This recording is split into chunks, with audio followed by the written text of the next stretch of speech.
welcome to LOA Today. I'm Walt Eason here with Alyx King. Today is Tuesday, January the 14th, 2020. It's 4 p.m. New York time, and wherever you are in the world, thanks for joining us for another episode of LOA Today, your daily dose of happy. And I see that Alyx has a different t-shirt on. Rick and Morty? Is it Morty? Yeah, Morty. Rick and Morty, Rick right. And Morty. So...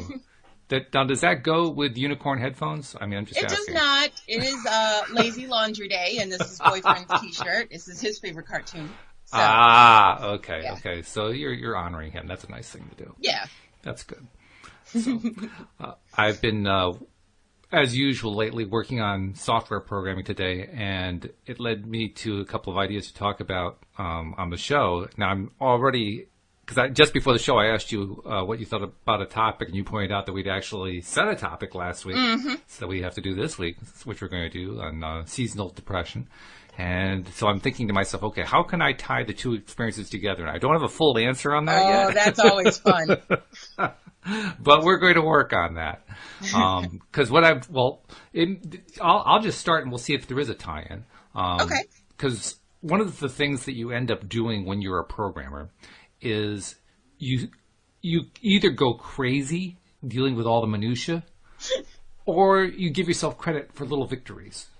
You know, I got this far and I got this much to work, hooray! And I got this far to work, and yay, okay, that's working. And you just little tiny steps like that.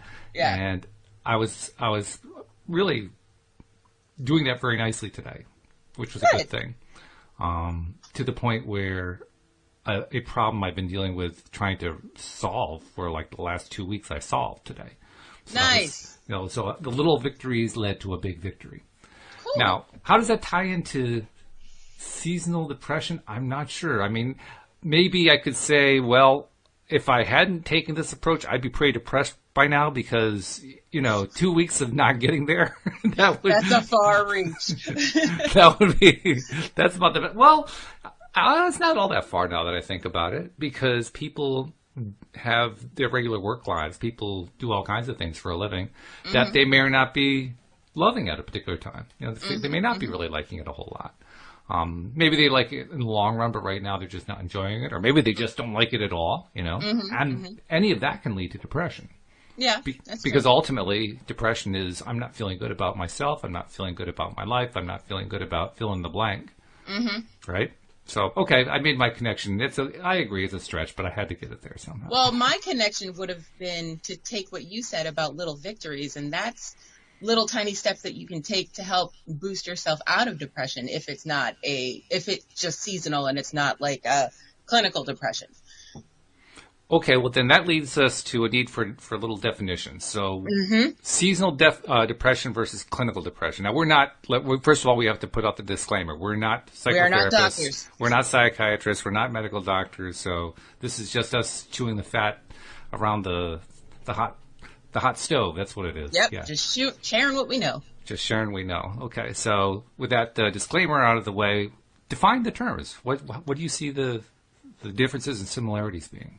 Seasonal depression usually happens to most people around the New England area because we have the 4 different seasons. So during the wintertime, everything's dead. The sun, it has to do with the way the sun sets and stuff like that. Like it's darker longer. And also with the weather and everything being crappy and stuff like that, it tends to happen to more of us than, let's say, people in Florida with regular weather, Well, but there are also people in, say, Finland who would know it really, really well. True. I don't know the weather in Finland, but... just because they're closer to the Arctic Circle than we are. So, yes. They're going so their season is a little longer. Yeah, just a bit. So, yeah, and there are a lot of people, actually, around the world who would have something similar to say, I think. And then people who are in Alaska, also, they have that, 6 months of no sun or something like that? If you're, I'm not sure exactly what all that is. I know that there's a thing there, where you can have, sun for a very small amount of time and then it's dark the rest of the time. Yeah. That would be depressing. Yes, it is. My friend lives in Alaska and I was like, how long was the sun out today? He said, about 20 minutes. 20 minutes, right. And you wanted to move there. Yeah. Well, I don't think you actually choose to live there without knowing what you're getting into. I mean, that's not a real common occurrence. Yeah, you're right. You're right.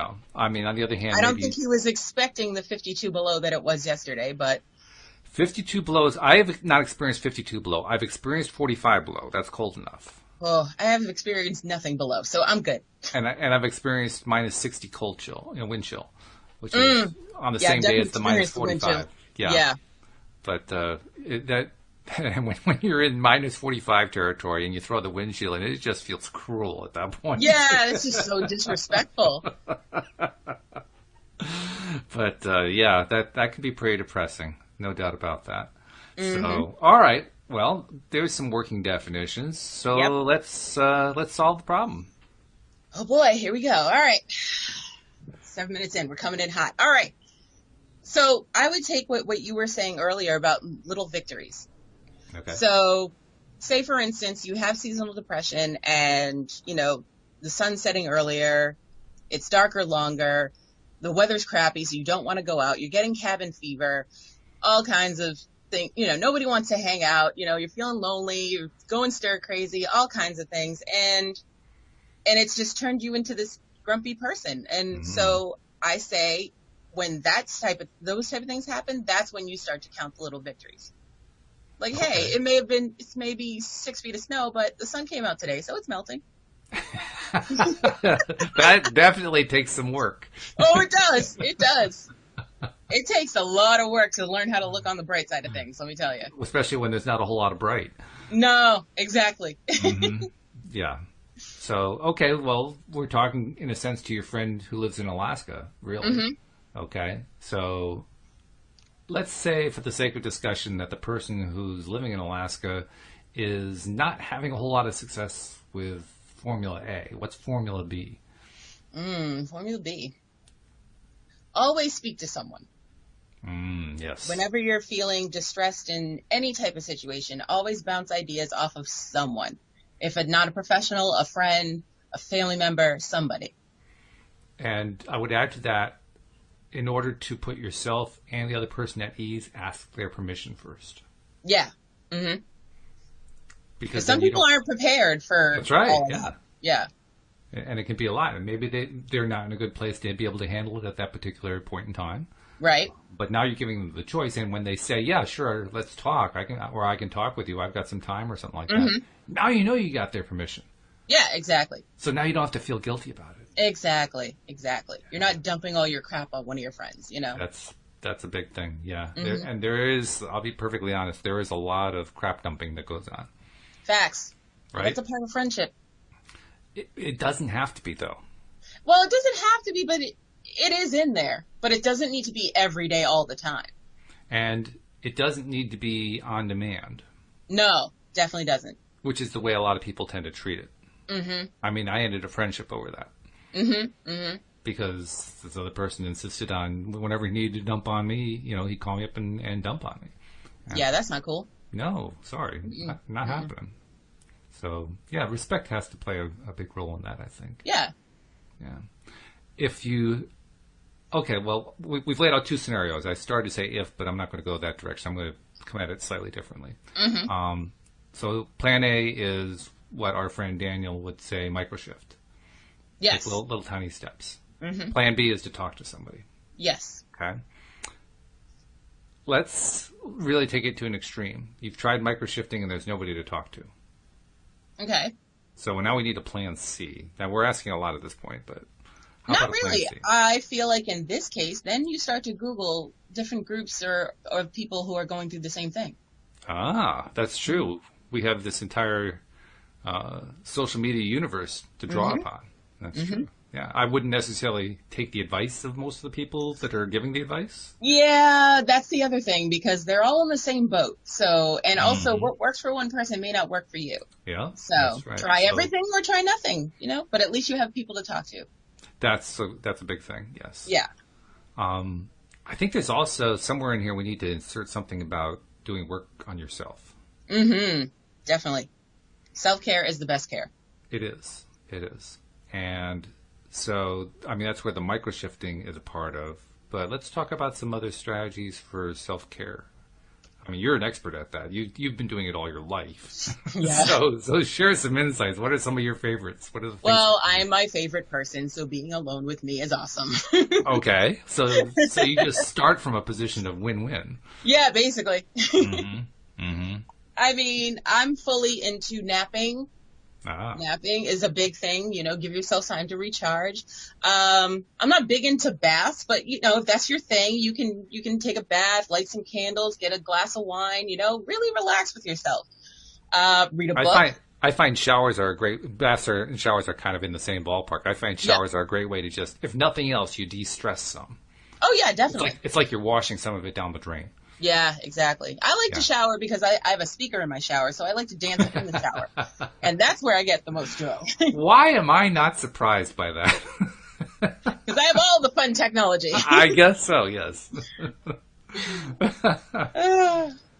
Well, it's also something you could do, I suppose. You could wire it up so that you can be dancing in your shower. I'm not sure that's probably the first step for somebody who's in depression, but hey, if they can pull it off, why not? Go for it. That's what they say on Grey's Anatomy. Whenever you're in a bad spot, dance it out. It's a good philosophy. Mm-hmm. It's not impossible, but it's difficult to dance and feel miserable.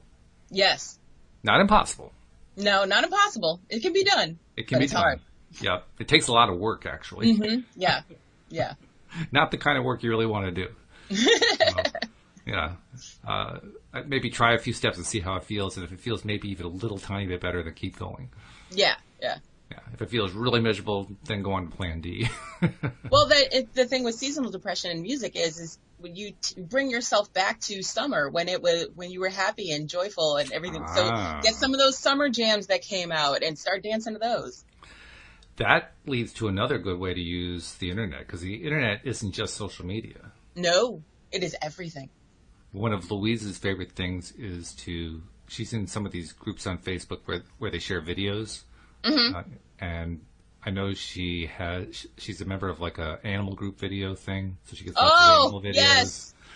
And baby videos. Yes. Another favorite of hers. Mm-hmm. Yeah, so you can, I mean, not that you necessarily have to like animals or babies, but you can pick videos that are of the topic that you like, that make you feel good. Yes, all the cuteness. And a lot of them you can find on YouTube. Mm-hmm. Right? Yep. I mean, because there isn't a whole lot that isn't on YouTube these days. Right, exactly. I was watching a 50-minute video the other day of just pets doing adorable things. Mm-hmm. Mm-hmm. Yeah. How'd it make you feel? I was dying laughing. I enjoyed myself. Well, good. Oh, my God. You ever see a dog get caught in his own bone box? And just walking around and he can't, and then he's bumping into walls? It's hilarious. How could you be sad watching that? It's kind of like when a cat or a small dog gets caught in a paper bag and can't find their way out, so they're pushing the bag around the room, right? Oh my God, that's the best thing. Anytime an animal is confused is hilarious to me. Well, that's another good source for climbing out of depression, a pet. Oh yes, pets definitely help. They do, yes. Mm-hmm. And if you don't have one, there are lots of places where you can adopt. Mm-hmm. And yes, there is some animal care that's involved. Or even if you don't want to go that far, there are places where you can go visit. That's true. They need volunteers at the ASPCA. Yep. Mm-hmm. They need, people to play with the cats and the dogs who have been cooped up and need some human interaction. You're right. That is a good way to do it. And exactly. Now the only commitment you have is to show up for some period of time, play with them, and go away and let somebody else take care of them. Mm-hmm. I used to do that all the time back when I used to do the mall. I would go to the pet store in the mall. That was my favorite thing to do. And it's like, oh, well, can I play with this puppy? And they let you play with it for like 15 minutes because they think you're going to buy it, but no. But I just came to play with the puppies. But yeah, I used to do that all the time. Mm-hmm. Yeah, well, I mean, the ASPCA, they don't care whether you're going to adopt the animal. If you just come in and say, I volunteer to play with the animals, they'll say, okay, we'll put you to work. Because this is not a difficult decision for them. Exactly. They need all the help they can get. Mm-hmm. So, yeah, that's a great way to do it. That's a great way to climb out. Okay, so that we established that you like pets and that you like interacting with them. That's kind of like one of your go-tos. What else do you do when you need to get into a better place? Comfort. Meaning what? Comfort foods, comfort blankets, comfort pillows, comfort, all the comforts. Okay, so what's your favorite comfort food?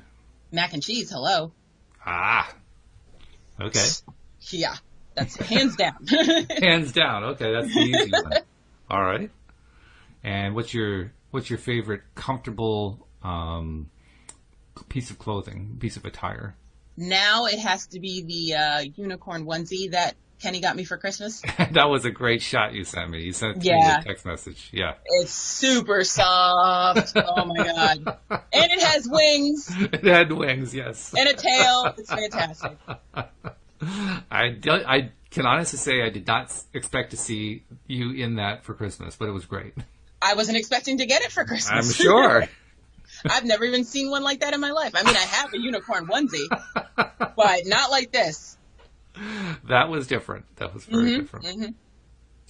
Mm-hmm. We touched on it briefly. Laughter. Oh, yes. Anything that you can laugh at is good.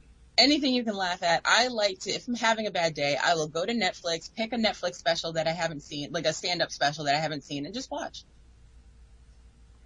And you know a lot of them. I sure do.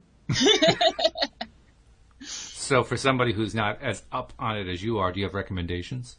Oh, anything Kevin Hart. Gary Owen is a good guy. Tiffany Haddish just came out with a new one, My Black Mitzvah. That is actually excellent. I'm not a Tiffany Haddish fan, but she actually came through with this one. Oh, okay. Mm-hmm. All right. Okay. What else do you do if you're needing a pick-me-up? Hugs. Ooh, yeah. Yeah, those, well, regardless of how you're feeling, go for a hug anyway. Mm-hmm. If you're feeling great, go for a hug. If you're feeling mediocre, go for a hug. I mean, there's no bad time for that. You can't go wrong with a hug. Actually, hugs play an important role in my relationship with Louise. Oh, really? And that's because Louise was the first woman I ever met who made it clear to me that she wanted to be hugged. Oh.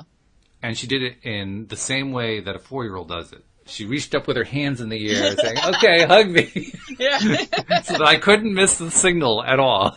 Yeah, sometimes you got to just bluntly let them know. This is how it is. She's good at that. I mean, as soon as the first time she did that, I thought to myself, wow, a woman who doesn't play games, she's just saying, okay, this is what I want. Yes, I can handle that. I can handle that. I like that. Yeah. Keep it simple. It was great. Mm-hmm. Made it really simple. Yeah. And no more having to figure it out. That was one of my sources of depression. Trying to figure out what it is all these people wanted out of me. Yeah. And missing most of the time. Well, that's their problem for not, vocalizing it. You lose. Yeah. Yeah. Yeah. Louise was the first one to come along and say, here's what I want. I said, okay, that sounds okay. I can do that. That's how I am, because I'm like, you don't get it. Closed mouths don't get fed. Yeah, that's true. That's very true. That's true. So, okay. Well, we've laid out a bunch of them here, but let's see if we can come up with a few more. What are some of the other strategies or practices? I mean, are there regular things that you do to pick yourself up, or is it just spur of the moment, whatever comes to your mind? Or sometimes it's okay to just sit in your depression for a little while. Just sulk in yourself. Allow yourself to be sad. It's okay. Why is that so important? Because it can come to a point where it's cathartic. Mm-hmm. Like sometimes you just need a good cry. Mm-hmm. And just sit with your depression and just, I'm not saying enjoy it, but, just sit with it for a while and see what it looks like from your point of view before try figuring out just how to rush it away and get rid of it. What's the advantage to that? What's the advantage? Being okay with it, I think. Learning to accept it from a different perspective. Mm-hmm. Other than just saying, oh my God, I hate this. Why is this happening to me? Mm. I think another aspect of the same advantage is that when you embrace it, because that's kind of what you're talking about. You're talking about embracing it. You get to know it a little bit better than you did before. It's less scary. Yeah. It's less scary. It also, this is part of the trick. This is part of what a therapist or a coach tries to help you to do. But when you get to the point where you can just embrace it and really know it, it tends to disappear. Yeah. Which is strange. It's kind of Right. a funny thing. You don't really Yeah. expect that. You figure It if doesn't you're always embraced, it's going to get disappear, worse. but it definitely can shift Mm-hmm. into something that is manageable. Yeah, it can get less horrible, more, Yeah. Mm-hmm. more. I don't want to say acceptable, but Yeah, basically. more handleable, I guess. Yeah. You can Handleable? handleable. Yeah, the word for the day. All right. Hashtag handleable. But yes, I think you're right. It's important to be able to kind of face up to it in a sense. Mm-hmm. Now, facing this thing that has been haunting you, especially if it's been haunting you for a long time. Yeah. Yeah. Because that's kind of like crying out, pay attention to me. There's something here. There's a message. There's information you need to have. Yeah. Exactly. There's a reason you feel this way. Yeah. And once you get that information, then I don't have to keep giving it to you anymore. Right. So, The 2x4 with nails. Yes. yes. They do hurt. A little bit. Yeah. But the trick is to allow yourself only to get hit once with it, not multiple times. Yeah. Learn your lesson from the first swipe. Yeah. Yep. You're done. So, okay. Well, I mean, we almost don't even need to do an hour on that. We've got quite a selection of things for people to be able to do. Mm-hmm. Yeah, that's true. Yeah. So, okay. Well, then let's assume that we've made some progress. Well, okay, here's a thing that happens a lot. And I've commented on this lately too. We as people who are learning about law of attraction and learning to be a conscious creator and so forth have long histories of not following through. That's probably the nicest way to put it. Yeah. Right? Mm-hmm. So, I mean, we just laid out 20 minutes worth of ideas on how to deal with depression after we defined it in 3 minutes or so. Mm-hmm. Mm-hmm. And I'm willing to bet that there are at least a few people who happen to be tuning in because the title resonated with them because they're going through stuff. Yeah. Yep. And I'm also willing to bet that there's going to be a small percentage who will actually try some of the things that we suggested, and the rest will just have sat there and listened and not really done anything. Yeah, most likely, unfortunately. Yeah. And that's not just for people who are depressed. That's for anybody who's willing to be a conscious creator. I mean, we've seen it with the Pivot Pals group on Facebook, you know, that we have a small handful that are dedicated to going in and revisiting their vignettes every day and often posting, yep, I revisited my vignette. And then there's everybody else. So let's talk about that for a little bit. Why do you think it is that we tend to avoid, and how do we stop avoiding? I know we say this a lot, but victimhood. If you're not feeling that way, you don't know what to do with yourself. So any excuse to avoid trying to fix it makes it okay for you to be how you are. And that's comfortable for you. It's a good time to put on a set of unicorn headphones, I would say. Facts! And ones that glow. Ones that glow, that's right. Yeah, okay, well, that's the explanation of why, but then what do you do? How do you break that? How do you get out of that pattern of not following through, of not... You just gotta put one toe in the water. So pick something from the list that we just said and do one of them today. Then pick something else and do another one tomorrow. And so on and so forth. You could even repeat if you wanted to. You can repeat. If you like today's activity, do it tomorrow. Repetition's a good thing. Repetition is a good thing. Yeah. Especially if you're liking it. Mm-hmm. The real question you should be asking yourself, if you're liking it and you're not repeating it, why? Why? If you like it, what's the problem? Doesn't have to be a special occasion. What are you waiting for? Yeah. Yeah. So that's a big piece. Mm-hmm. This idea of following through and sticking with it.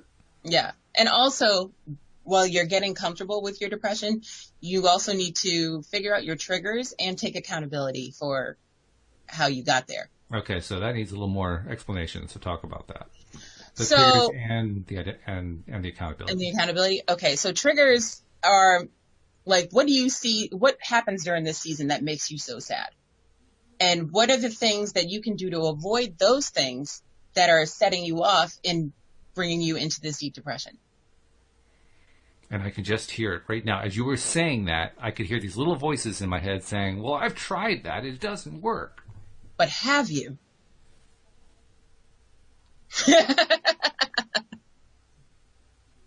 Elaborate, please. Let's see. Okay, and with sitting in your depression, journaling is a good way to start. Saying how you feel in that moment, how you felt throughout the day, and then do it for like a week. Journal every day, then go back, reread, and see what your life is like on paper. Oh no! Wait a minute! I have to actually read this crap that I wrote out for the last week. Yeah. It's just as fun as when you're posting all those depression posts on your Facebook, and then next year when you get the on this day link, and then you click on it and you go, what was I thinking? I put that on there? Oh my God, I'm a needy Nelly. I guess there is an advantage. The advantage is that if you're journaling, nobody else is seeing that. It's a little less embarrassing. Yeah. Mm. Yeah. I've had some of those posts that I've had to go back and delete from like 8 years ago. Like no one else is going to see it unless they scroll all the way through my Facebook. But No, just for me personally, next year I don't want to see that. So I delete it. Well, I also think to myself, wow, I could delete it now, but somebody already saw that. Yeah, I know. That's the cringy feeling. It's like, yeah. And then you look at how many likes and comments you get. It's even worse. Which is kind of strange because you probably posted it in the first place in order to get the attention. Not always knowing that, but yeah, low key, yeah. Mm-hmm. And then once you get the attention... attention... Sometimes you just want to be heard. Yeah. Cry for help. And that's when it is a good time to be posting. I don't know. Elaborate again. I don't think Facebook is the right place for you to start spilling all your emotional guts. Ah. Unless it's in a private group where that is allowed. Meaning if it's a seasonal depression group, you know what I mean? Then yeah, you're talking about it amongst like people. But like Facebook is supposed to be fun. Like, why are you bringing us all down?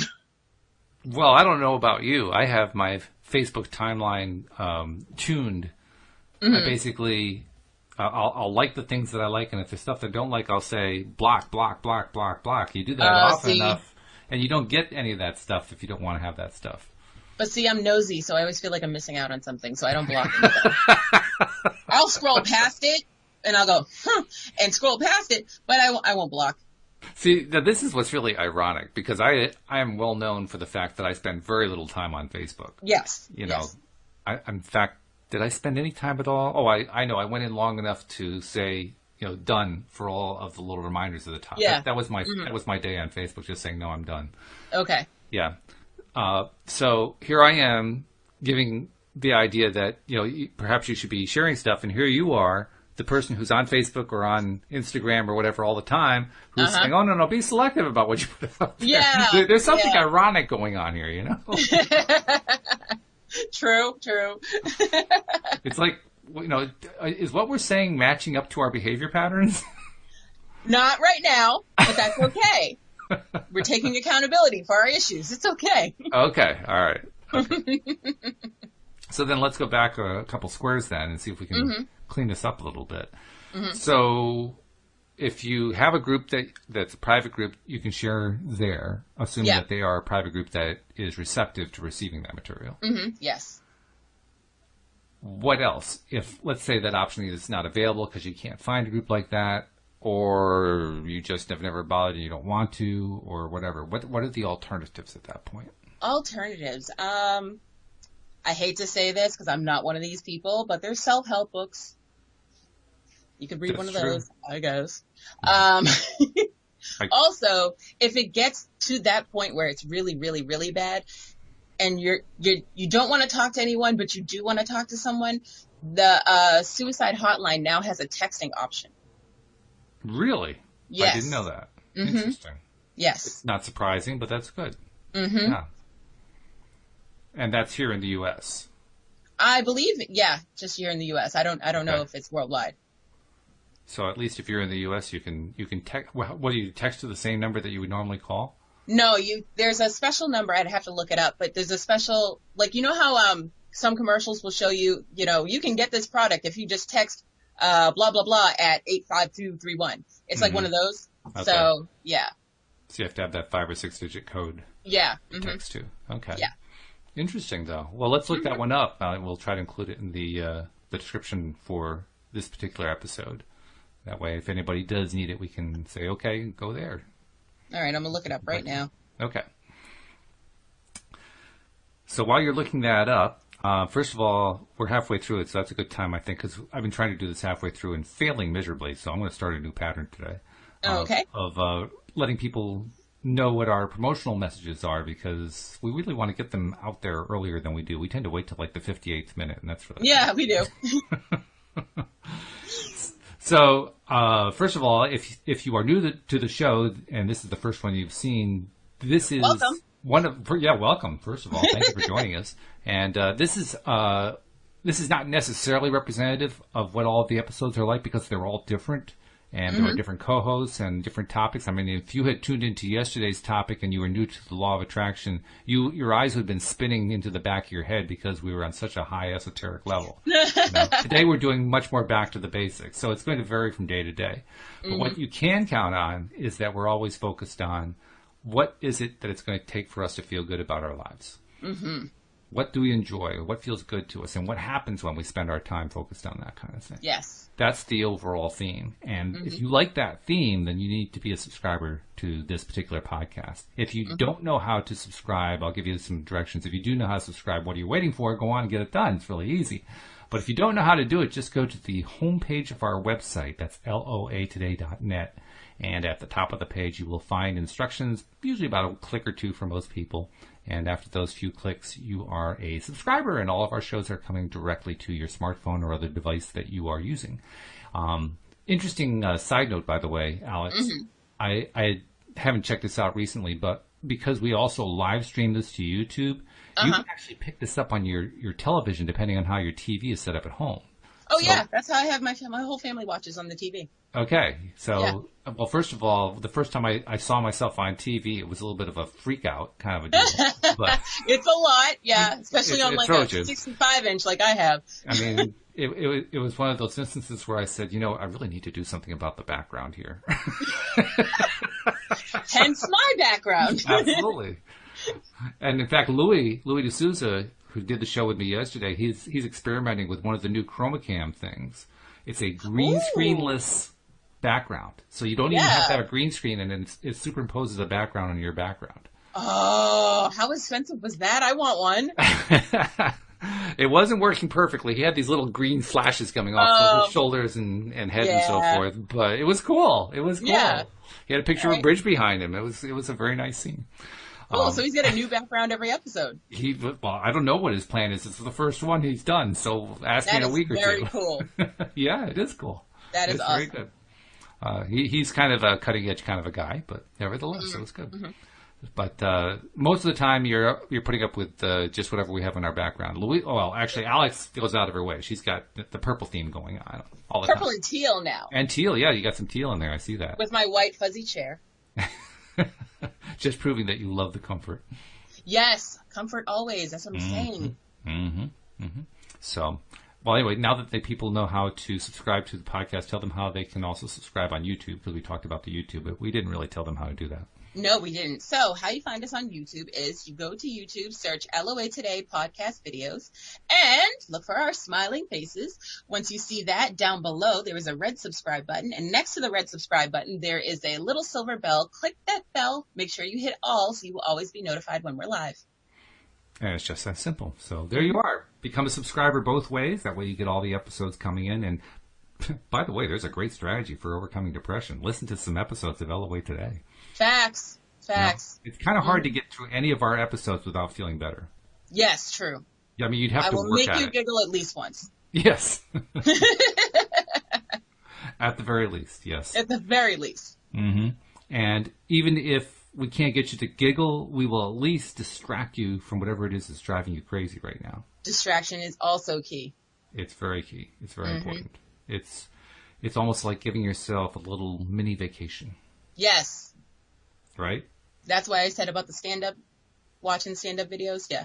Mini By the vacation. way, I should also mention that about vacations because Louise and I Oh, are taking one. yes. So starting this Friday, the last show for this week will be the Thursday show that Alyx and I will do. And Okay. then starting this Friday for a 10-day period, Louise and I are going to Florida for Woo! some little wintertime getaway from the New England winter activity, which is going to be great. We're going to visit with my brother and sister-in-law and see my sister and see my cousin and see our What part of nephew Florida? and Orlando. Ooh, Yeah, nice. they live in Orlando, so yeah, That's got to be sweet. I'm that's dying really to go to rough, Harry right? Potter World. That's one of the places we're going, actually. I'm so jealous. So mad at you right now. Take lots of pictures and send them to me. Okay. So anyway, that's the long-winded way of saying that's why even if you're subscribing right now, you'll not see a whole lot of new episodes coming up over the next 10 days starting on Friday, just because we won't be making them. We'll be away on vacation. But there's plenty of the old ones to watch. Go through the Oh, whole geez. library and enjoy yourself. We have made over 1,000 episodes. If you Yes. can't find something to listen to or to watch on YouTube, you should start trying. That's all there is No, to it. no. Because there is so much content there. Facts. In fact, what you can do is what do they call it? Where you watch a whole bunch of the same show, different episodes. Binge. You binge, right? You can binge listen or binge watch, Binge listen or binge watch. Yes. which is a strategy for getting out of depression, Yeah. right? I mean, if you're feeling really down, Yeah. curl up, put the comfort clothes on, eat the comfort food, and just listen to a whole bunch of episodes. Yeah. Nothing's better than watching, 15 seasons of Supernatural with a bowl of mac and cheese just laying in my blanket. That sounds like the perfect day off to me. You know what? That's tomorrow. That's tomorrow. That's tomorrow. Not moving at all. And if you're not a Supernatural fan, there's always LOA Today, so There's everything. Yeah. Everything is bingeable. Anything that you really like, really. Yeah. Yeah, that's true. So I have the crisis There's an line. activity, by the way. Now, this is one that's best done with somebody else who kind of is like-minded on all this woo-woo stuff. Woo-woo stuff. Well, that's what this is, Let's be Yeah, perfectly yeah. honest. But so you want to have a little like-mindedness. But one of the things you can do is a sort of a back and forth game. Like, what are your 5 favorite things to do? Who are your 5 favorite actors? What's your favorite movie? What's your favorite TV show? And get into, basically, you're trying to get into the habit of identifying what you like over and over again. Something else that I like, something else that I like, something else. That's also a form of grounding. Okay. Which Talk about that. Grounding is a tool that you use with anxiety. When you're having a panic attack, you're supposed to distract yourself and focus on other things. So they say it's supposed to go 5, 4, 3, 2, 1. So it's like name 5 things that you can smell right now. Name 4 things you can feel right now. Name 3 things you can see. Stuff like that. So yeah, it's a form of grounding. I would think that would work as well with depression as it would with anxiety. I agree. Yeah. Because ultimately what you're doing is you're refocusing your attention on stuff you like. That's got to help, no matter what. And you are distracting yourself from whatever that nasty monster is that's coming after you. Right? Right. So that's always a good thing. At some point you want to hug the thing, but, beyond that. Yeah. Sometimes you got to get away from it. It's like, oh, you're not so bad. I'll see you next year. Yeah. Right. Well, even better. You're not so bad. Thank you. Have a great life. Right. Yeah. Like, I'm done. Okay. Yeah. Go away. Yeah. So there's some good strategies in there. That's good. We went through quite a list there. If you are, you don't get into depression much anymore. You've dealt with anxiety. Is dealing with anxiety like dealing with depression, or is it really quite different? 2 totally different horses. They're different. Okay. But they usually come hand in hand. So have you had to deal with both at the same time? Yep. I have. Yep. Ah, okay. Does that make it harder? Yes, because it's like cyclical in a way. So it's like you're depressed, so you get anxious because you're depressed, and then you're depressed because you're anxious. So. Okay. Yeah. Mm-hmm. I can identify. I think I actually went through that, to be Yep. perfectly honest, now that I think Mm-hmm. about it. Everyone probably has at least once in their life. Mm-hmm. Mm-hmm. Mm-hmm. Okay. Is that I'm going play. I have to be careful. I mean, on the one hand, I want to make the show interesting and go in a direction that Uh-huh. helps on the topic that we're talking about. On the other hand, I've realized lately I got to be really careful about what I'm focusing my attention on. Because how many times, for instance, in the last 3 months that you've been doing shows with me, and this isn't even counting the other co-hosts, have I told a story about how I hurt my knee? And what did I Right. do? I started hurting my knee. Oh, Law of attraction, right? well, because we're focused on the hurt knee part, not the healing part that happened. Yeah, exactly. So when you're doing a show like this, you gotta kind of balance it out a little bit. Yeah, you do. Yeah, you do. So that's what I'm saying. I got to be a little bit careful here, but I'll go one more deep dive onto the dark side, Ooh. and then we'll kind of swim out to the top, and we'll stay on the positive side for the rest. Okay. Okay. What is the worst place you've ever been in? Was it one where you were in that combination of depression and anxiety? Was it something else? What was, if you had to summarize what it was like in that place, what was that like? It was hell. I wanted to go to sleep and never wake up again. Which is common, actually. Mm-hmm. Yeah. A lot of people. I just didn't feel like I knew, because this wasn't me before. So I was like, I knew who I was before. How did this happen? Why is it happening? And how do I get out of it? And when you're in your deepest, darkest moments, you only see one way out. And that's death. So, yeah. So now let's start to climb out. So how did you climb out of it? Lots of therapy, lots of medication. Yeah, because I didn't have seasonal depression. I had clinical depression. So that means one of my neurons or something or up here wasn't working correctly, so I had to have medication to correct it. Well, some of us kind of wonder if anything has really been working up there ever since, but...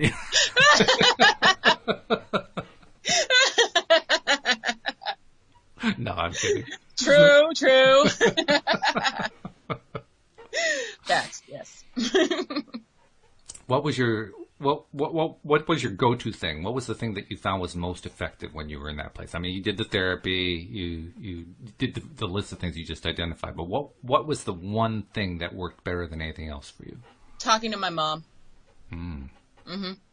So having that, and sometimes not even talking, just sitting in her room, watching TV with her in silence, and just knowing that someone else was there with me. Okay. Just knowing that someone else wanted me around. So for somebody who doesn't have that somebody else around, because you were fortunate, you did have somebody else around, and they're really, really in that bad place, what's your first recommended go-to for them? I would definitely text the crisis hotline and or call the suicide hotline. Okay. So text or call. They have the tools to help you not out of it, but definitely talk you out of it. Definitely. And then take it steps from there. They will give you the tools. Okay. And maybe you do need to see someone. So you need to talk to someone, whether it be a family, like I said, family member, friend, or a professional. You need to talk to someone. What can you expect in terms of how long it's going to take to climb out? There's no time. It took years for me just to get the right combination of medication and the right therapist, and for my therapist to stay where they are, because on the Cape, it's hard to keep a therapist in the same area. So. Oh, well, yeah, there is that too. Yeah. Yeah. Or probably a similar problem if you're in northern Alaska. Yeah. I would think. Yes. Yeah. Okay. Well, we've gone down into the deep, dark depression. Let's start the climb out. All right. I think we just started to do, but yeah. So, what do you do? Do you pick something to do over and over again? What do you recommend to somebody? How do you climb out? And I want to throw in something else too. You pointed out that it took you quite a long time. It doesn't have to take a long time necessarily. It doesn't have to, but it can. Right. So, don't expect miracles after the first therapy session. Yes. And, don't say, oh, I went and it didn't work. People do this for months and years and just climbing out. So buckle up. I think it's safe to say that it will take as long as it takes. Well, that's the typical way of saying it. The way I would say it is, it will take as long as you insist on letting it take. Mm-hmm. Because it really comes down to how willing you are to look at your own stuff. Yeah, yeah. It's mainly about changing your perspective on what's going on. Mm-hmm. There's our way out. So let's make that the show going forward for the rest of the 14 minutes or so that we've got. How do we change our perspective, and what are we looking for? Changing your perspective. Okay, this is where I came up with the recognizing your triggers and taking accountability. So you have to know that you are doing something to cause this in some way, shape, or form. So what is it that you're doing that you need to change? Or what repetitive behavior is keeping you in this low place? I know that one of the most difficult things for someone who's been in a depression for quite some time is even recognizing stuff like that. Yes, exactly. And being able to identify it. Mm-hmm. I remember one time working for a relatively short period of time, we're talking a matter of 3 or 4 weeks, with a guy who was looking for some coaching help. He already had a therapist, but he was looking for somebody else to kind of help him get along a bit. So I tried to work with him for a bit. And he just had, it didn't matter what way I came at him. Excuses? No, not so much excuses. He just had a hard time coming up with anything that he liked. Oh, okay. He just had a hard time identifying anything in specifics. Mm-hmm. He had so thoroughly blocked himself off from his own reality, from his own who he was, that it was like trying to pull teeth to get him to identify anything. Yeah. Of any kind. Mm-hmm. You know, anything that he liked, people that he liked, activities that he liked, anything that he could point to that was bringing him down, anything literally, it was like trying to get a blank wall to talk to. Wow. Despite the fact that he had sought me out for help, but he still, he just couldn't do it. Yeah. You know, and that's a really rough place to be. Well, perspective is how you change that. And that's really what I was trying to do with him. I think I actually did get him to shift his perspective, and he didn't like the fact that he shifted his perspective, and that's why he stopped. That's what I was saying about the victimhood and comfortability. Yeah. Yeah, because, actually, he did it for himself. I didn't have to do a whole lot. I'm going away on vacation this week. He went away to the Caribbean. A friend of his invited him to the Caribbean while we were doing this thing. Nice. And I gave him homework. I said, okay, when you come back, I want you to tell me all the things that were fun. And he came back, and we had one last session after he came back, and I followed up. I said, okay, tell me about the things that were fun. And he couldn't do it. I said, okay, well then tell me the things that you did. And he could tell me a few of those things. And I said, were they fun? And he couldn't commit to that. Wow. This is a guy who was not willing to change his perspective. It's not that he couldn't do it. He just wasn't willing to do it. Yeah. So I think that's really the... You have to be willing to do it. You have to be ready. You got to be willing to change. You got to be willing to... we're not talking necessarily major change. In the long run, perhaps we are. But in the short run, we're talking about just change the way you look at something for a moment. Yeah. You got to be willing to do all that. I have a hard time with that. That's not even all. That's just a small thing to do. Just change your perspective in some way. Look at something a little bit differently. Yeah. Because if you're not willing to try... Yeah. Well, then why would you expect anybody else would? Right. No one's going to do the work for you. Yeah. You have to do it yourself. It's not that hard unless you decide that it's hard. Yeah. But when you're in that low place, like everything just seems hopeless. He decided it was he decided it was impossible, not just hard. And so therefore it was. Yeah. Yeah. So on one hand, I kind of felt bad for him. On the other hand, I took him as far as I could take him, and I trusted that, somebody else would help him get there, or he would just go end it. I didn't know what he was going to do. Yeah. I never did find out. Yeah. But the bottom line is he had to be willing to make a shift. Yeah. Some kind. Didn't even have to be a shift in the right direction. Just a shift away from this. Just something. Yeah. So I think it's the first step. You got to be willing to make a shift. Yep. And then the second step is the next morning you have to be willing to wake up and shift again. And then wake up the third morning and shift again. and then wake up the fourth morning. Am I getting repetitive here? I think that's the point. It is the point. It is the point. Mm-hmm. You got to make this a regular occurrence, don't you? Mm-hmm. Every single day, you have to take on a slightly new perspective. It's To still the- you. Yeah, but it's you got to do it to the point where it's not effort anymore. It's effortless. You're just doing it anyway. Like, this is just how you wake up in the morning now. Mm-hmm. Mm-hmm. And I think part of that is, as you shift even a little bit every day, you're looking for that one activity Mm-hmm. or that one thing to eat or that one Yeah. thing to do or that one thing to talk about or that one person to talk to or whatever it is. Mm-hmm. You're looking for one thing that just feels good. Yeah. 'Cause Oh, if- I forgot one other thing to help you pivot. Exercise. Oh, yes. Mm-hmm. Talk about the importance of that. And what did that do for you, too?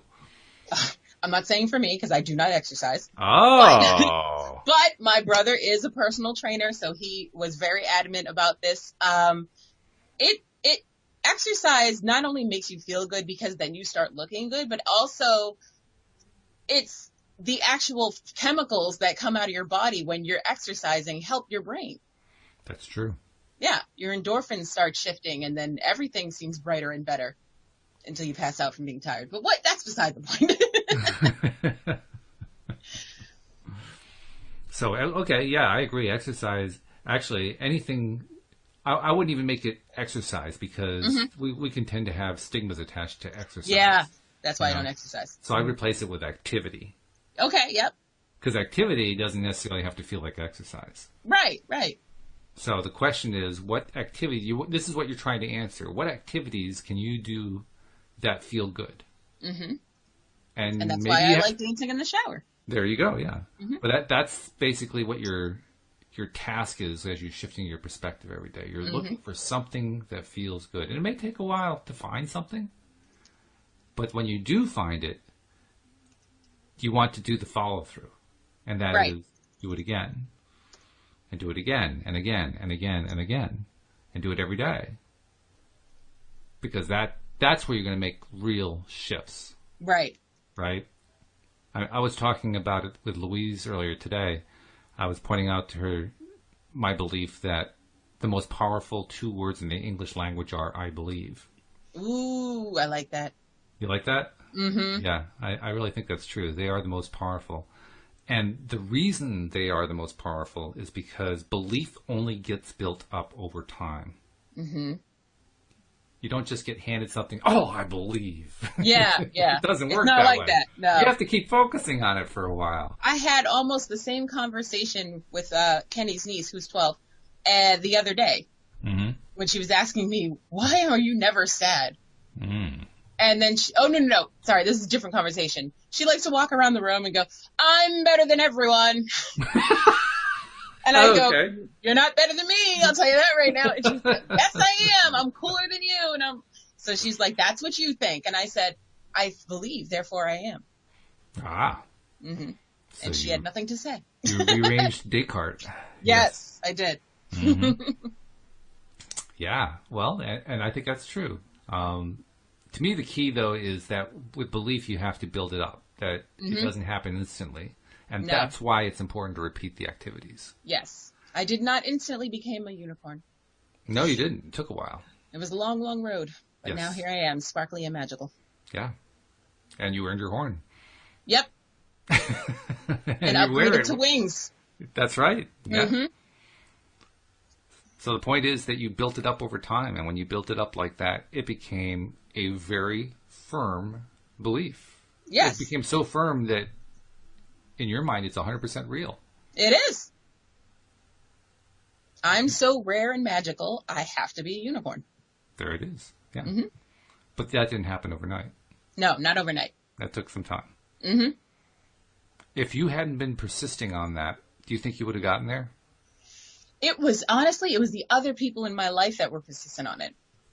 And Meaning people what? just- Meaning, my mom's friend, I call him Papa Alan, he's always asking me, what do you think your spirit animal is? Or what do you think you would be if you were an animal? And I thought about it for a couple of days. I called him back and I said, I'm a unicorn.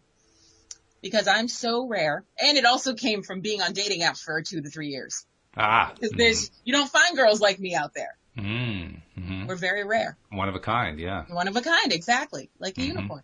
That's right. And that's how I came up with that. Okay. So it built up over time, and it's something that you stuck to. You stuck to it because you were interested in it. You liked the question that your papa, uncle, friend, whatever he is. Papa, uncle, friend. Just cover the bases, Yeah, get them all. He had raised the question in your mind, and you liked the question, and you stuck with it. You wanted to answer that question. Mm-hmm. You liked it. Yeah. That's the beginning. Just like it. It's actually probably the second most important thing. The first most important thing is remembering that the powerful words are, I believe. The second most important thing is persisting on it. Definitely. Yeah, they kind of go hand in hand, really. A little bit. Yeah, a lot, actually. Yeah. I think we finally kind of pulled it full circle. We started out with seasonal depression and what people are going through with it, and you tied in your own experience with clinical depression. And we kind of dove deep there for a little bit. We did. But we also came up with, especially toward the early part of the show, we came up with a list. That was a good list of things to do to shift it around with the ultimate goal, and we've identified it here, of shifting the perspective. Yes. Changing the way you feel about you, the way you feel about what's going on around you, the way you feel about that thing that's bringing you down, or those things that are bringing you down. And if you are willing to make that shift every day, not only do things get better, but you actually get to the point where you begin to realize the truth, which is, it was you all along. And that's a good thing to know. Yes. Because once you know that, you really can never become depressed again. Hopefully. Fingers crossed. You really can't. If you really know that. If you really do understand it was you. Because if you understand and really know that it was you, you are now empowered. You now realize that the power works both ways. Yes. You can bring yourself down or you can bring yourself up. Yep. But you can't ever claim, ever again, that you have no power. Yes, true. Because now you know different. Right. So, yes, it's annoying to know that you brought yourself into that place. Yeah, a little bit. But on the other hand, it's really cool to know that you'll never have to go there again if you don't want to. Facts. In fact, I'd say it's more than cool. It's more like a gigantic relief. Yeah, definitely. Definitely. So, all right. Well, good stuff there, girl. I like it. You were on your game today. Oh, I tried. We got a little over a minute left, so I'll just ask you. You're also the TV girl. I mean, and movies too. And while you don't do your podcast anymore, I know you still have your group. Anything that people know about or need to know about regarding what's going on seasonally or whatever with the various series that you follow? Because I know you follow about 500,000 of them. So yeah. So what do I have? Shameless is going to be. This is going to be the 11th and final season. For those Grey's Anatomy fans, Alyx has left the show. We didn't even get a farewell episode. We didn't do anything. He went to go visit his mother, and we'll never see him again. Yeah. And they also got renewed for 2 more seasons. So we're on season 16. There'll be at least 18 seasons of Grey's Anatomy. Wow. Okay, that's a run. That's a serious run. Yeah. Yeah. Okay, good. Well, thanks for the update as well then. So I will be talking to you again on Thursday. My going away on vacation show. Woohoo! And, by the way, I did get your note that you'd finished writing episode 3 of The Grass is Greener. PJ has already given her a review. She seems to like it. Yep. I'll be reading that while I'm away on vacation, so I'll give you some input when I get back. All right, cool beans. So good stuff. So thank you very much, and thank you to our podcast listeners for sticking it out. We really appreciate you. We'll see you all next time here on LOA Today. Goodbye, everybody.